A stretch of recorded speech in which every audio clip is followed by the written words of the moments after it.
விஜயுடன் கூட்டணி கிடையாது அறிவித்த காங்கிரஸ். பதட்டத்தில் விஜய். அதிரடியாக என்டிஏவுடன் கூட்டணி வைத்த விஜய். ஸ்டாலின் அதிர்ச்சி. தமிழக வெற்றி கழகத்தோட தொடர்ந்து மறைமுகமாக கூட்டணி பேச்சுவார்த்தையை நடத்தி வந்தனாங்க தமிழகத்தை சேர்ந்த சில காங்கிரஸ் தலைவர்கள்.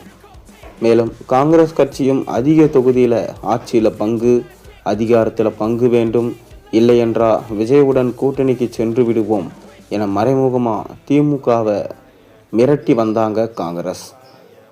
ஆனால் பீகார் சட்டமன்ற தேர்தலில் காங்கிரஸை படுதோல்வி அடைந்ததன் காரணமாக காங்கிரஸ் கட்சி ஆட்சி, அதிகாரத்தில் பங்கு, கூடுதல் தொகுதிகள் என கேட்டு வந்த பேரம் வலிமை குறையலாம் என்கின்ற சூழல் தற்போது தமிழகத்தில் உருவாகியிருக்கு. பீகார் தோல்வியால் தமிழக திமுக கூட்டணியில் காங்கிரஸ் கட்சிகளை சீட்டுகளை திமுக முன்பை விட குறைக்கலாம் என்கின்ற பேச்சுகளும் தற்போது கிளம்பிவிட்டன. இந்த நிலையில் காங்கிரஸ் தலைவர்கள் சிலர் விஜய் கூட்டணிக்கு இணைவது போன்ற பல கருத்துக்களை கூறி வந்தாங்க. இந்த நிலையில் தாவேகாவுடன் கூட்டணி என்கின்ற பேச்சுக்கு முற்றுப்புள்ளி வைக்க வேண்டும். இந்த விவாதங்கள் மேலும் தொடர்ந்தா அது திமுக காங்கிரஸ் கூட்டணி இடையே பிரச்சனைகள் அதிகரிக்கும். பின்பு திமுகவை காங்கிரஸை கூட்டணியில் இருந்து வெளியேற்றிவிடும் சூழல் உருவாகிவிடும் என இதற்கு முற்றுப்புள்ளி வைத்த காங்கிரஸ் டெல்லி தலைமை முடிவு செஞ்சிருக்கு. மறுபக்கம் விஜய் தம்மை முதல்வர் வேட்பாளராக ஏற்றுக்கொள்ளும் கட்சிகளோட கூட்டணி, ஆட்சியில் பங்கு அளிப்போம் என காங்கிரஸுக்கு வலை விரித்து கொண்டிருக்கிறார். மேலும் நடிகர் விஜய் தரப்பிலும் காங்கிரஸ் தரப்பிலும் சில தலைவர்களும் தாவேகா காங்கிரஸ் கூட்டணிக்கான சில முயற்சிகளை தொடர்ந்து மேற்கொண்டு வராங்க. ஆனால் காங்கிரஸ் மேலிடம் திமுக கூட்டணியிலே நீடிக்க விரும்பியிருக்கான். இருந்த போதும் திமுக கூட்டணியில் இருந்து காங்கிரஸ் வெளியேறும், விஜய் கட்சியோட கூட்டணி வைக்கும், விஜயே அவரோடு சேர்ந்து ராகுல் காந்தி பேசி கொண்டிருக்கிறார் என்றெல்லாம் பல தகவல்கள் வெளியானது.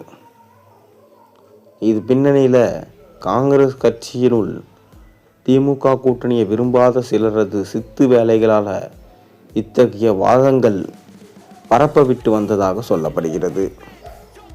இந்த நிலையில தான் தமிழ்நாடு உட்பட 12 மாநிலங்களில் காங்கிரஸ் கமிட்டி தலைவர்கள், நிர்வாகிகள், மூத்த தலைவர்களோட அண்மையில் டெல்லியில் காங்கிரஸ் தலைவர் மல்லிகார்ஜுனா கார்கே, மக்களை எதிர்க்கட்சி தலைவர் ராகுல் காந்தி உள்ளிட்டோர் ஆலோசனை நடத்தினாங்க. இந்த ஆலோசனையின் போது திமுக கூட்டணியை தவிர வேறு எந்த ஒரு முயற்சியும் கிடையவே கிடையாது என காங்கிரஸ் மேலிடம் திட்டவட்டமாக கூறிவிட்டதாம். இந்த பின்னணியில்தான் திமுகவுடன் மட்டுமே கூட்டணி என்பதை உறுதி செய்த தொகுதி பங்கீடுகளுக்கான பேச்சுவார்த்தை குழுவை காங்கிரஸ் மேலிடம் அதிரடியாக அறிவிச்சிருக்கு. இந்த நிலையில் இது தொடர்பாக காங்கிரஸ் மூத்த தலைவரும் முன்னாள் மத்திய அமைச்சர் ப. சிதம்பரம் தமிழ்நாடு சட்டப்பேரவை தேர்தலை கருதி திமுகவுடன் பேச்சுவார்த்தைகளை நடத்துவதற்கு காங்கிரஸ் தலைமை 5 உறுப்பினர் குழுவை நியமித்தது, அதை வரவேற்கிறேன். இந்தியா கூட்டணியின் ஒற்றுமையை இந்த அறிவிப்பு வலியுறுத்துகிறது. அரசல் புரசலாக அவ்வப்போது வெளியிடப்படும் செய்திகளுக்கு இந்த அறிவிப்பு முடிவு கட்டும் என்று நம்புகிறேன் என தெரிவிச்சிருக்காரு. ப. சிதம்பரம் இந்நிலையில் காங்கிரஸ் கூட்டணிக்கு வரும் என காத்திருந்த விஜயன் நிலைமையை இலவகாத்த கிளி போன்று அமைந்துவிட்டது.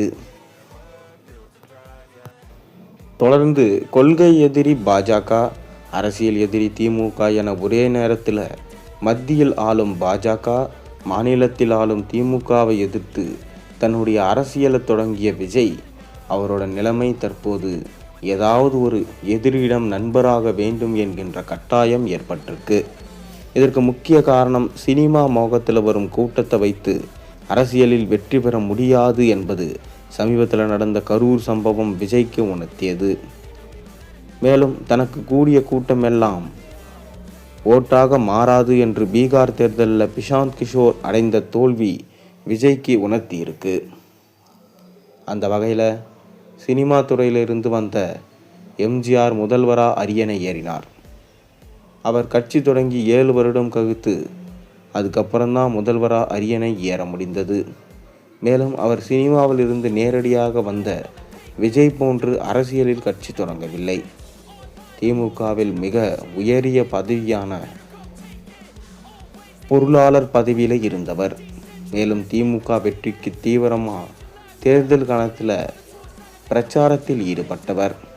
அந்த வகையில் அரசியலில் அனுபவமிக்கவர் எம்ஜிஆர். கட்சி தொடங்கி ஆட்சியை பிடிக்க சுமார் 7 வருடம் ஆனது என்றால் விஜயின் நிலைமை. மேலும் காங்கிரஸ், விசிக, கம்யூனிஸ்ட் போன்ற கட்சிகள் கூட்டணிக்கு வரும் என்று எதிர்பார்த்த விஜய்க்கு ஏமாற்றமே மிஞ்சும் வகையில் பீகார் தேர்தல் முடிவுக்கு பின்பு திமுக கூட்டணியில் கொஞ்சம் தொகுதியை பெற்று போட்டியிடுவோம் என்கின்ற முடிவுக்கு வந்த காங்கிரஸ் விஜயோட கூட்டணி பேச்சுவார்த்தையை இனி தொடர வேண்டாம் என்று கதவை மூடிவிட்டது. ஆட்சியில் பங்கு, அதிகாரத்தில் பங்கு தருகிறோம் என விஜய் கூவி கூவி கூட்டணிக்கு அழைத்தாலும் நீ ஆட்சிக்கு வந்தாதானடா எங்களுக்கு உன்னால் பங்கு தர முடியும் என்கின்ற அரசியல் யதார்த்தத்தை புரிந்து கொண்டு எந்த கட்சியும் விஜயிடம் கூட்டணிக்கு செல்ல முன்வரல. இருந்தாலும் தனித்து போட்டியிடலாம் என விஜய் திட்டமிட்ட போது 234 தொகுதிகளிலும் தனித்து போட்டியிட செல்வாக்கு மிக்க வேட்பாளரை எங்கே தேடி பிடிப்பது என்கின்ற பிரச்சனை விஜய்க்கு உண்டு.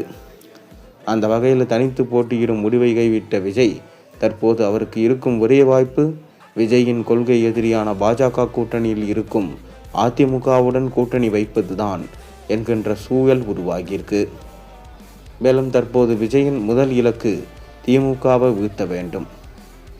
அப்படி இருக்கையில் வரும் 2026 சட்டசபை தேர்தலில் அதிமுகவுடன் இணைந்து திமுகவை வீழ்த்த வேண்டும். 2031ஆம் ஆண்டு தனித்து தன்னுடைய தலைமையில் ஆட்சி அமைத்து கூட்டணி அமைத்து போட்டியிட்டு ஆட்சியில் அமர வேண்டும் என்கின்ற இறுதி முடிவை எடுத்திருக்காராம் விஜய். மேலும் திமுக கொடுக்கும் அரசியல் ரீதியான எதிர்ப்புகளை எதிர்கொள்ள தற்போது விஜய்க்கு பாஜக துணையும் தேவைப்படுது. மேலும் பாஜகவுக்கு தமிழகத்தில் திமுகவை வீழ்த்த விஜயின் செல்வாக்கு தேவை. இதனால் தொடர்ந்து விஜயை தன் பக்கம் இயக்கும் முயற்சிகளை மேற்கொண்டு வருது பாஜக.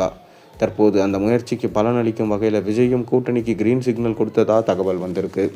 ஆனால் விஜய் தேசிய ஜனநாயக கூட்டணியில் இணைந்து போட்டியிட தங்கள் கட்சிக்கு 70 தொகுதிகள் ஒதுக்க வேண்டும், ஆட்சி அமையும் போது துணை முதல்வர் பதவி வேண்டும், மேலும் தங்கள் கட்சியை சேர்ந்தவர்களுக்கு 5 அமைச்சர் பதவி கொடுக்க வேண்டும், அதில் 2 முக்கிய லாக்கா வேண்டும் என பல டிமாண்டுகளை விஜய் வைத்து அதிமுக தலைமையை ஆட்டம் காண வைச்சிருக்கிறதா தற்போது தகவல்கள் வெளியாகியிருக்கு.